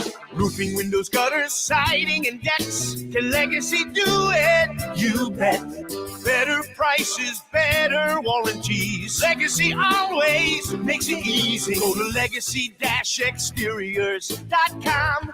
Legacy Exteriors. Just pick up the phone and let us leave a legacy on your home. Drew and Jonathan Scott here to tell you that American Family Insurance wants to protect your dreams. So whether you're at home singing in the shower, Every note, or prefer singing your heart out in the car like Drew, cruising. you can save up to 23% when you bundle your home and auto insurance with American Family Insurance. Get a quote or find an agent at amfam.com. Insure carefully, dream fearlessly. Visit amfam.com to learn how discounts may apply to you. American Family Mutual Insurance Company, SI, and its operating company, 6000 American Parkway, Madison, Wisconsin. For high purity and high potency, look to Madison Extracts. Our oils are made with supercritical CO2. We manufacture Greene County hemp and seasoned brand products. Madison's first and only cannabinoid extraction lab. Locally made from seed to sale. For the lowest prices on CBD, buy direct from the manufacturer.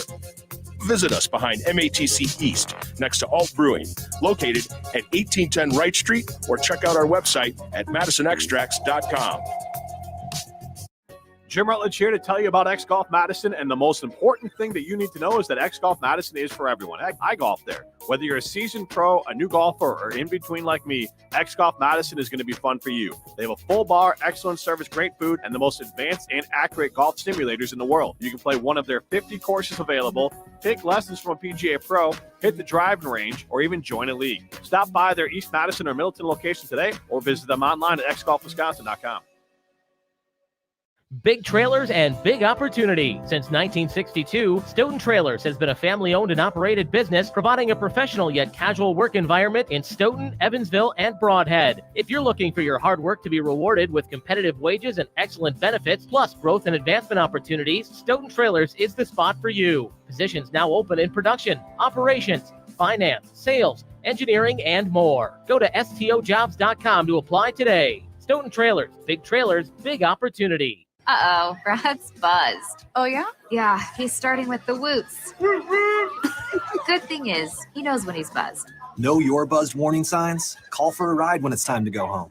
Buzz driving is drunk driving. A message from NHTSA and the Ad Council. You're listening to Rutledge and Hamilton on 100.5 ESPN. Brought to you by Carbon World Health.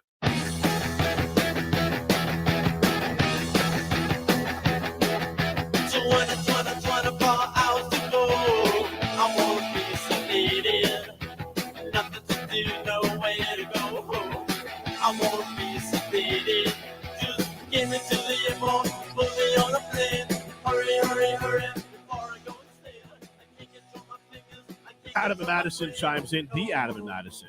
Iowa is the annoying little brother that copies everything you do and occasionally beats you. Michigan is the jerk cousin that tries to fight you at every function because they're jealous of how much more you're loved and respected by everyone else. That's a perfect. Hey, that's perfect. That's very. I love that. Very complimentary. I'll give it to you, but like, if we're being honest, like Michigan's doing just fine football and basketball wise. I don't quite think they're jealous. And especially football, there's no tarnish on Michigan football, and people have short memories.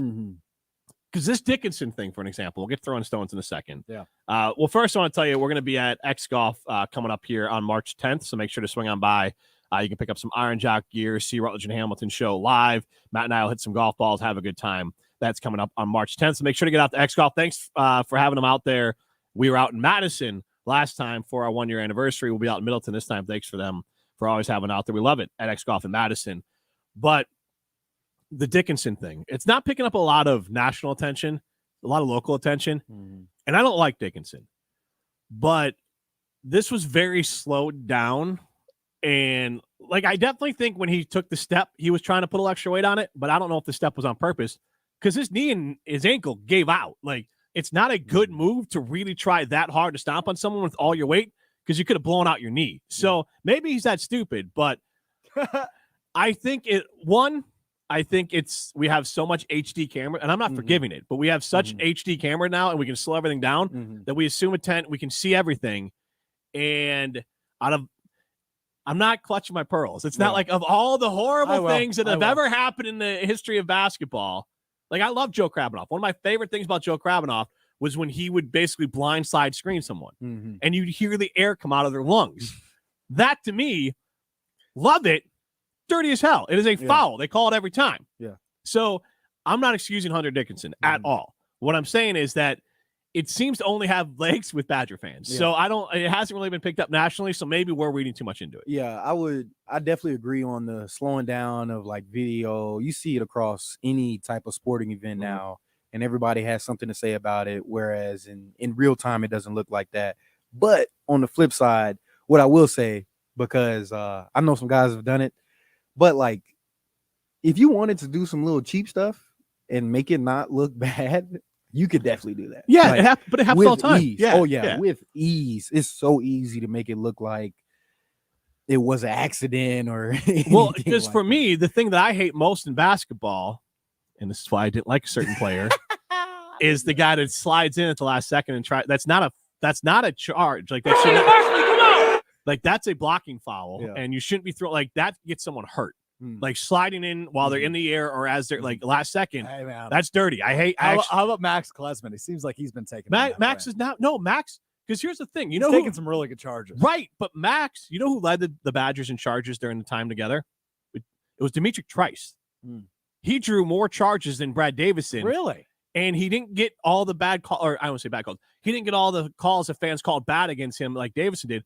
Trice was a really quick defender, so he could get in front of you while he was on his 2 feet. Klesman is. And Klesman is the same way. Davison did the I'm going to come sliding in, which is technically an illegal play that should be called a penalty, and cut like as you're finishing your move, I slide underneath you, which should be called a penalty against Davison every time. So I hated that play because that play will get someone hurt. Yeah. As opposed to Klesman is a great defender. Dimitri Trice, great defender, really gets in front of him, keeps his feet in front of you. Davison get beat and then cut back in. Jim, I think you do love college basketball. No. You diss it all the time, but you watch a lot of it. I do, but I think you love it. It's so much lesser. I love basketball. That's fair. I do too. It's just, there's so many, like that Michigan-Wisconsin game at times, it's just awful by both teams. Yeah. It's not just a Wisconsin thing. No, I see what you mean. I don't know. I'm a big fan of college sports just because of the like pride and passion behind it. You know, I think no matter what sport you play, it's your last time playing genuine basketball, genuine football, whatever your sport is, because you're just playing for the love of your teammates, for the love of your school, versus, I mean, obviously you have your personal motivations or whatever, but at the end of the day, that's what you're doing. Versus in the NBA, like there's no like faithfulness or any of that, like from both sides, from a player or from the organization's perspective. You know, just like, you know, when we talk about that one player when he made the better decision for his own career. But did you see Charles Barkley said there's no, and I actually agree with him. It's just the evolution of it. There's no difference in his mind between what LeBron did and KD did. I think there's a difference. I don't, because you joined a team, but you also, you know, LeBron assembled a team. See, I would say there's no difference if say Golden State was who they were still. Like say they had the same record. Well, I'm just saying, say they had the same record, but like Klay Thompson wasn't there, Green wasn't there, and like they all came with KD. Then I'm just like, oh, okay, like It's just complain, the but it's just the like, natural evolution of it. Right. They're in the same string, and I don't have I think it's good the players have empowerment now. The only problem I had with LeBron on the decision was the show. I think the Suns move is closer. Yeah, I think his move to the Suns is closer. Than that was a his move to trade. Golden That was a State. trade. True, but when you somebody like him, you make your trade. I give up on you too. The guys live in glass houses, but that's never stopped them before. I think he's a bum. I think he's an absolute bum. It's time to throw some stones. What? Bro, what are you talking about, man? On Rutledge and Hamilton, brought to you by Metro Kia of Madison, Madison's trusted Kia dealership. If I had $1 for every time you two debated Jordan and LeBron, I probably am not producing this radio show. Anyway, it is time to throw some stones here on Rutledge and Hamilton each and every day. I scour the interwebs to figure out, in this case, what's happened in the last 72 hours. I've got questions. Jim and Chris have answers. I'll score them throughout. At the end, we'll crown a winner of Monday's edition of Throwing Stones. Let's start in the NBA, fellas, as the Milwaukee Bucks have a new owner. Mark Lasry has sold his share to the owner of the Cleveland Browns, Jimmy, and his wife Dee Haslam, for $35 billion, $3.5 billion. I missed the dot there on my paper. $3.5 billion. Now, I don't know how to feel about this. I don't really know what to make of this. Why does Lasry want out now? Is it an ROI thing? Is it more? Nonetheless, I don't know anything about Jimmy Haslam. If what he's done with the Browns is any indication, I'm not very excited. But nonetheless, Chris Orr, I'll start with you as your reaction to Jimmy Haslam, new majority owner of the Milwaukee Bucks. I mean, I think as of late, he's done pretty decent with the Browns. You know what I mean? From a franchise perspective, making them a little more relevant than they've been in the past. I don't know. I think it's always exciting when you get new ownership, but you never know what to expect. I think football and basketball are completely different, even as far as like how they're marketed. And, football kind of takes care of itself, whereas basketball, you definitely need the star power behind it. So I don't know. I don't think it's a bad move. Like I don't think Bucks fans or anybody from Wisconsin should be scared for what he might bring to the table. So I say just wait it out and see what happens. I'm holding my breath a little bit, but I can't imagine he spends that kind of money to be cheap. And part of the reason Lasry seems like wanted to get out is that there was some big luxury tax bills coming due, and they have to decide on Lopez. That'd be fine if you keep one of those two, because the Bucks have to figure out a way. Strategically, you'd have to move one of those guys and get players back, but they could get younger and a little bit more athletic. And I love both those players, and I'm glad they're around for this run. So I wouldn't necessarily even call it cheap if they let one of those guys go in a strategic way of trading it for a draft pick or younger players. Now, Haslam, I'll say this, and I'm saying it tongue in cheek, but look, he'll do anything to win, including, acquire a dirtbag. So I don't know how you feel about that, but I hope Miles Bridges isn't making his way to Wisconsin. Because Jimmy Haslam, this Jimmy cares, but that Jimmy does not care. He don't care. So I'm trying to win. That's the one thing, good or bad. It sure seems like he doesn't care about the consequences. This Jimmy cares, but that Jimmy doesn't. That was good. Thanks. That was good. Let's stick in the NBA. Since you guys are always fired up about your basketball debates, let's get you into one. Damian Lillard pours in 71 points last night for the Portland Trailblazers. Not going to ask you about that. I want to ask you, if you needed one guy on your team that can pour in as many points as he can in one given game, which current NBA player do you want going out for you and pouring in buckets? Jim Rutledge, I want to start with you. You understand the question? Who do I want to score as many points for me as possible? Yeah. Steph Curry. Steph Curry can score from anywhere on the floor, legitimately, all three levels. Sure. Make it 4 levels. Yeah, and I just think that his ability to shoot, he can get to the basket. His dribble, he's got that ball on a string, so he can put it on the floor, get to the basket, score plenty of layups, hit the mid range, hit the three, hit from half court. So if I need a bucket and as many buckets as possible, a healthy Steph Curry, I still think is the best scorer in the NBA. I'm going with Luka. because I think he could do everything Steph Curry can do. But I also think that I think the difference in his size and how he uses his body is why I take Luka. I don't know how many points.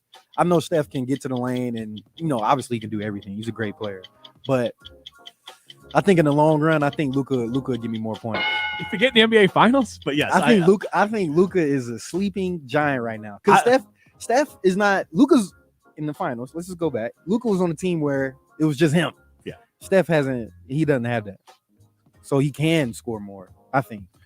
This current team for the Warriors, especially even last year, was more Steph than it's ever been. For sure. Because Clay is not Clay. Yeah, for sure. Draymond can't score a basket. For sure. I mean, it is definitely. Well, now Wiggins is. They've built a really good quality team around Steph that works for him. He's the focal point. Yes. Now, but Luka needs more help. I don't know if Kyrie was the right. Well, we'll see on that. But it was right. Look, why not take a flyer at it and let Kyrie walk if it doesn't work? I will say, Donovan Mitchell, Dame Lillard, the two guys this year that have scored 70. Surprised neither of their names came up there. One game, baby. That's what I was asking. One game. Hey, things got to work. Things got to work. Calling well for it? that night. Who do you think? Greg Scalzo. Answer it. Speakerphone. Hey, Greg, I'm on the air, so you're involved in the bit here. Do you want to call me back later? Or what's so important? You still do that radio show, don't you? I do that radio show. Yes. Do you want to say hi to the Rutledge and Hamilton family and Chris Orr? What's up, Chris Orr? What's up, Rutledge what up? Hamilton family? Yeah, we can talk later, Jim. All right, perfect. All right, talk to you later. All right, there you go. Incredible. How does he forget this? He's on after you. I don't know. That's not the first time that's happened. It's about once a year. We just went over a year. I had our year anniversary, so I think you did it once the prior year, I guess we'll call it. Unbelievable. Thank you for answering. Well done. You get some extra points for that. All right, last one as I try to remain calm at Greg Scalzo. Carson Wentz was just cut by the Washington Commanders since we've been on the air. We knew it was probably coming. I'm just going to ask this. Chris, I'll start with you. Does Carson Wentz have a future as an NFL starting quarterback? I don't think you bring him in as your starter necessarily, like week one starter. I don't think he has a future of doing that necessarily, at least anytime soon. But I think he could be in a situation where you got a vet on your team or somebody that's a capable starter like Garoppolo, and you just need some presence, and you bring him in as a backup, and things work out, and he ends up being a starter. I think that he still has that, but I don't think I think his days of coming in and being the guy day one are over. Yeah, that's for sure. It doesn't seem like Carson Wentz is the most beloved teammate, which I think works against him. And then he doesn't really fit the modern NFL. He's older, so his contract's going to be more. And I've said this name before. I always joke to Mitch Trubisky getting up on the Packers. But if you're looking for a young bridge QB, Teddy Bridgewater seems more just amicable. Andy Dalton. But then you could throw it. Mitch can start 5 or 6 games for you, then hand it off to Anthony Richardson. So there's younger guys out there that you can bring in who are just less baggage, less money, and seem to be better teammates. Yeah. And you also think about who do you want your young quarterback learning from? Right. And those guys, for example, most of them I listed there were never really, I guess Dalton was the only one that was a star. By all accounts, though, teams are falling over themselves to bring him in to be a bridge QB because he seems like a really good dude. But like Mitch never really reached super high heights, and there's other QBs out there. It's like, all right, they don't have an ego. They just want a chance to play some more, and they'll hand it off whenever, and they'll be good teammates. Right. Jim, yes or no question. Do you have a soft spot for Mitch Trubisky? Yeah, it was not his fault. The Bears were stupid for making a trade for him. By all accounts, he's a really good dude that works hard. But he was a wrong pick. So you do have a soft spot for him. I just think he's unfair. I don't think he's good. Like, I don't think he's like a good football. Like, I don't have a soft spot for him as a football player, but I do think. It seems like you do a little bit. I just think like he's the perfect. You guys said Kirk Cousins is the quintessential NFL average QB. Starting, yes. Mitch Trubisky is the quintessential bridge QB. He'll get you 4 starts, be a good locker room guy, work hard. Very good take, yeah. And like he's just the name right now. Yeah. It'll be Jordan Love in a few years. I had to throw that in at the end. Regardless, Jim Rutledge, our winner of Monday's edition of Throwing Stones. The Greg Scalzo phone call in the middle really put him over the top. Oh, man. You know what? I might celebrate by going to Ruth's Chris Steakhouse in Middleton, enjoy their sizzle, swizzle, and swirl happy hour, maybe get a steak sandwich, have an old-fashioned, say what's up to Kevin, start my week right. You should do the same, whether it's Monday through Sunday. Have a great time over at Ruth's Chris Steakhouse in Middleton. You can take a date there. You can have a business meeting there. You can take the family there, or just have a happy hour with yourself and just talk to some cool people over at Ruth's Chris Steakhouse in Middleton. There's no wrong reason to go to Ruth's Chris Steakhouse in Middleton. This is Rutledge and Hamilton, presented by Coors Light. You're listening to Rutledge and Hamilton, presented by Coors Light. Miss any of the show? Find full show podcasts free on Wisconsin On Demand and wherever you get your podcasts. Harley-Davidson is turning 120 and you're invited. Join us July 13th through 16th at the Harley-Davidson Homecoming Festival for 4 days and nights packed with music, motoculture, and activities for enthusiasts of all ages. There won't be any time for downtime at this party. Green Day, Social Distortion, Phanogram, and Kitty Hoopla will all be there to kick the party into high gear on July 14th. You don't want to miss this. It's going to be epic. Buy your tickets today at harleydavidson.com/homecoming ticket. North and South Seafood and Smokehouse is the official barbecue and seafood and smokehouse of Rutledge and Hamilton. Make sure to listen every Wednesday for your chance to win a $50 gift card to North and South Seafood and Smokehouse in Madison, Verona, and DeForest. North and South Seafood and Smokehouse. Ben Brust here to tell you about the Princeton Club. I joined the Princeton Club because I was looking for a place I could invest in my health, and the environment and the community I have felt has made it so easy for me to incorporate it into my everyday life. It doesn't matter where you're at in your fitness journey because they have something to offer everyone. It also goes beyond fitness. From the moment you walk in the club to the moment you walk out, there is a togetherness felt throughout the members and staff that keeps you going for your better tomorrow. Don't wait any longer and get started on your fitness journey today at PrincetonClub.net. That's PrincetonClub.net. Live the high life at the Nitty Gritty, the official birthday bar and home of the famous Gritty Burger. On your birthday, enjoy a free memento birthday mug and filled up with free beer, specialty birthday cocktails, or soda all day long. For more information about upcoming events and specials, and to join the Nitty Gritty Birthday Club, visit thegritty.com. The Nitty Gritty, a tradition since 1968. Madison, Middleton, Sun Prairie. Check out our Miller High Life Power Hour specials daily. Also enjoy High Life at Deluxe, Bar Carolini, and Jordan's Big Ten Pump. The area's best high school sports coverage is Zimbrick Honda's presentation of Prep Mania. Hey, it's Jesse Nelson, and ESPN Madison's coverage of the WIAA basketball playoffs continues this Thursday with the girls basketball sectional semifinals. Coverage starts at 6:30 on 100.5 ESPN and Wisconsin On Demand. Zimbrick Honda's Prep Mania is also brought to you by UW Credit Union, Stoughton Trailers, Nations Lending, and Stoughton Health. This is Jen Latta from Jen, Gabe, and Chewy for St. Kate the Arts Hotel. During your next visit to Milwaukee, St. Kate is the ideal destination for any stay. Recognized as one of Milwaukee's most esteemed hotels, St. Kate offers a modern luxury experience with an artful twist. With a prime location downtown in Milwaukee's Theater District, St. Kate serves as a creative hub for the city where every aspect of painting, sculpture, and design. It's a place to discover, remember, and connect. Learn more and book your next stay by visiting stkatearts.com. A new era of Wisconsin football kicks off on September 2nd, and now is your chance to be there when Coach Fickle and the team takes the field. Order your season tickets today. The 7-game home schedule includes Ohio State and Iowa matchups with a savings of up to $222 over the single game pricing. For more information and to purchase your Wisconsin football season tickets, visit uwbadgers.com or call 1-800-GO-BADGERS. That's uwbadgers.com. Wisconsin is as hardworking of a place as you'll ever find. There's a sense of pride, community, and work ethic that's second to none. People here are tough, but even the toughest among us need help after a serious accident. At Gruber Law Offices, we won't stop fighting for you and your family. We've been here and will continue to be here for as long as you need us. Gruber Law Offices. One call, that's all.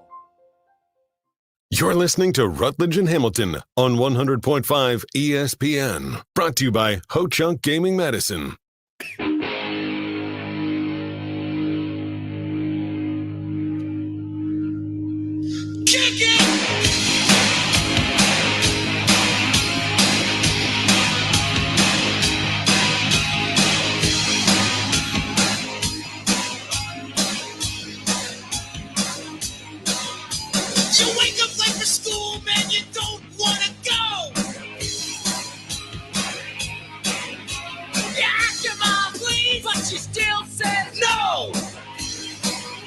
We got dueling Iron Jock poll questions. Use the promo code ESPN25 to get 25% off at ironjock.com.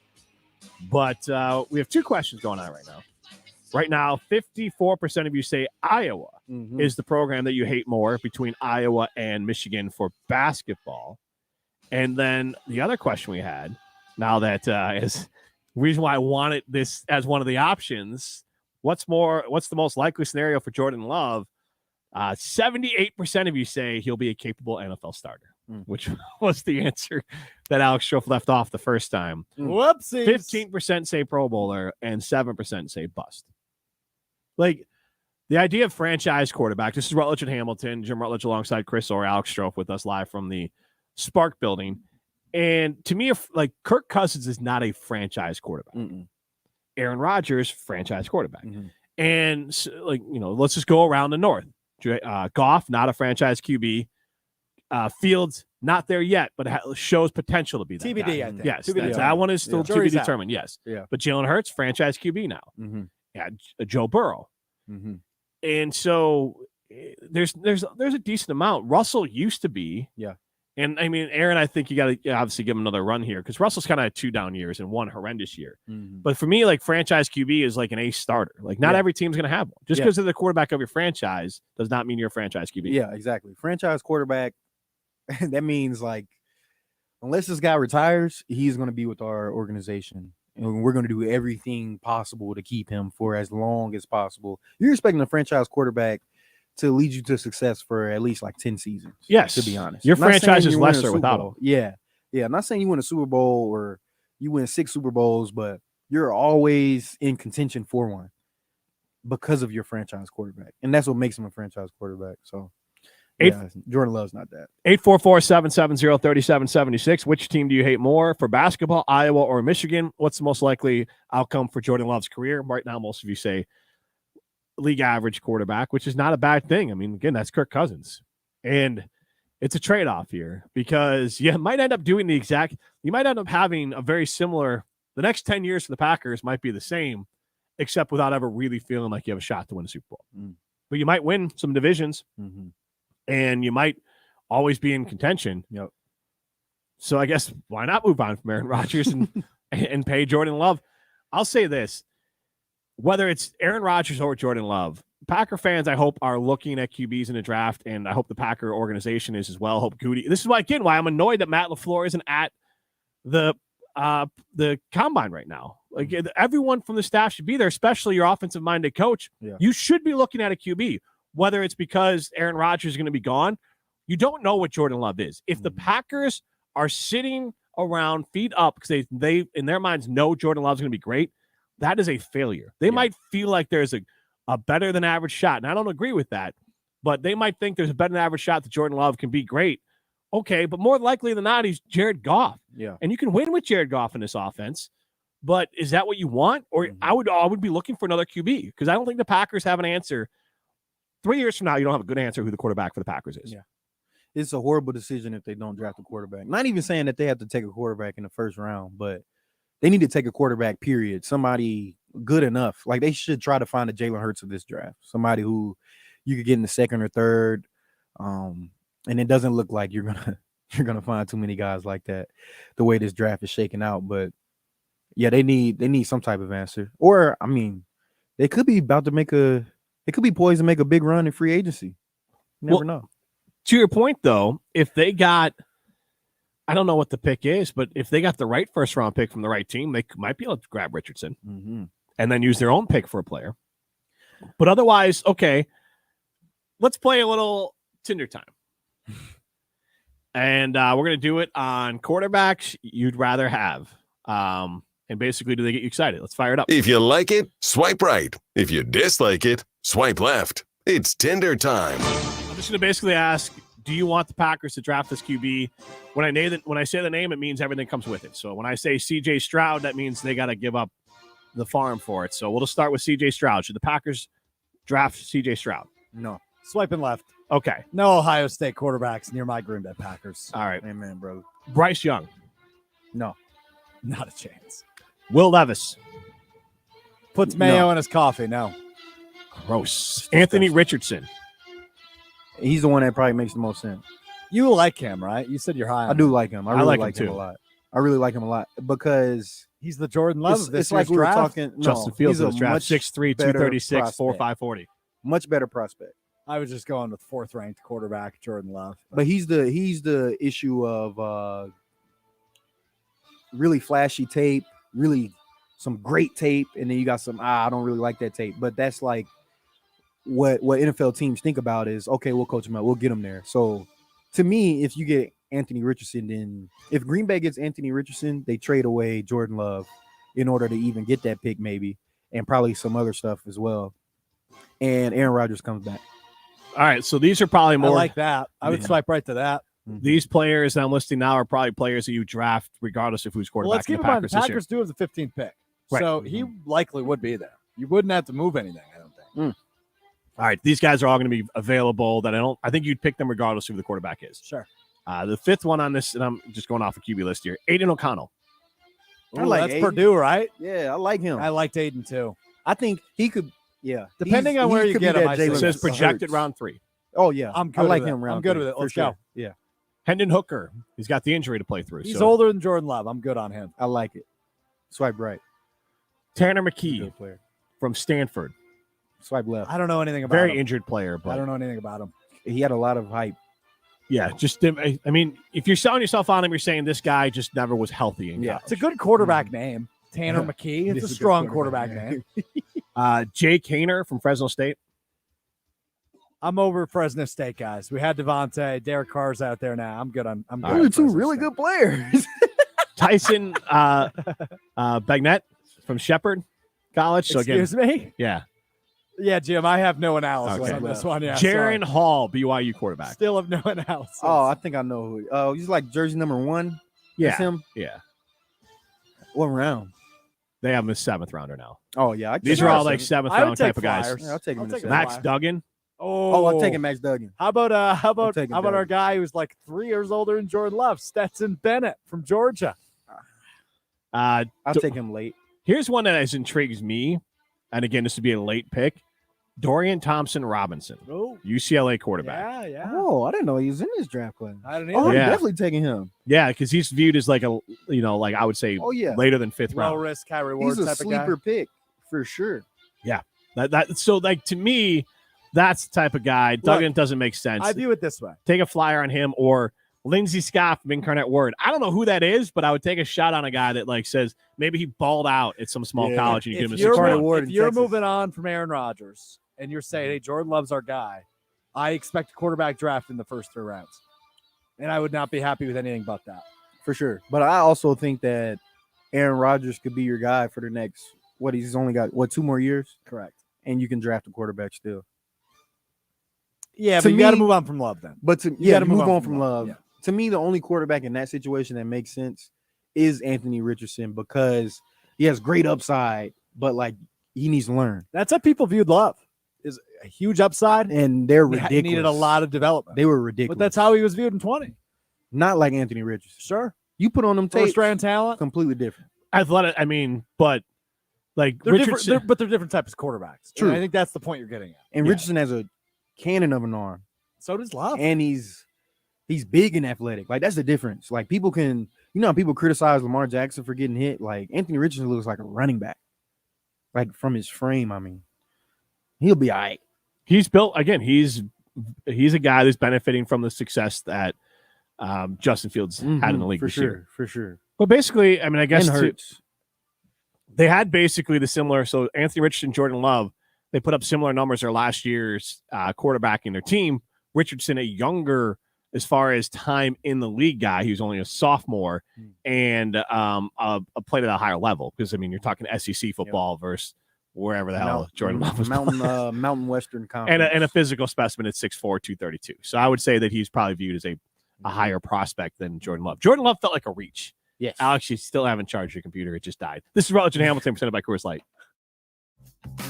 You're listening to Rutledge and Hamilton, presented by Coors Light.